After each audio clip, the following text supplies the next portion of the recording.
This monocled, tousle-headed rogue, with his head on one side and mischief written all over his face, is the American artist James McNeill Whistler.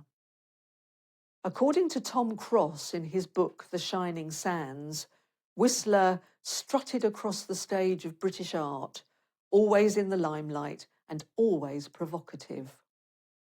Cross describes him as a small man, self-absorbed, with sparkling black eyes and a head of dark curls, sophisticated and vain.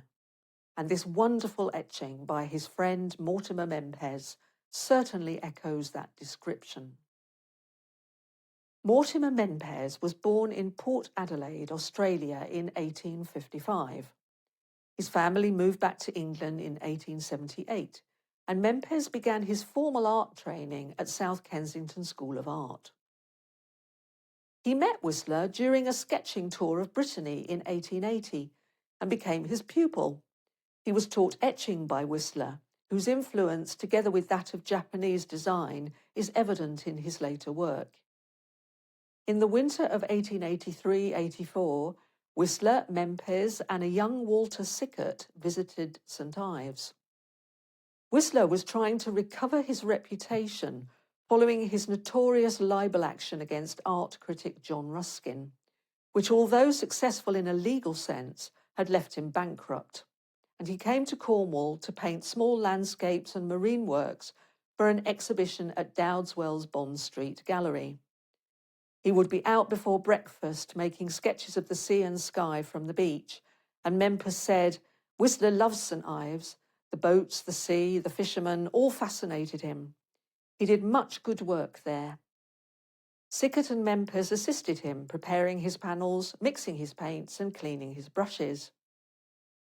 Menpes taught dry point etching to Elizabeth Armstrong, who later married Stanhope Forbes. She had also met both Whistler and Sickert through their mutual interest in etching, both of whom admired her work. This acquaintance caused some friction between Elizabeth and Stanhope, as he disliked Whistler and Sickert intensely, partly due to their views on art and also because of their reputations and lifestyles. Both Whistler and Sickert had attacked the plein air realism that Forbes espoused and had spoken out against the imitation of nature and emphasis on subject. In November 1886, when Elizabeth was in London, Stanhope wrote, "I cannot find words strong enough to show my contempt for them. I feel sure a time will come when you will see it too, but my prayers do not go up to those who were instrumental in drawing you into the clique."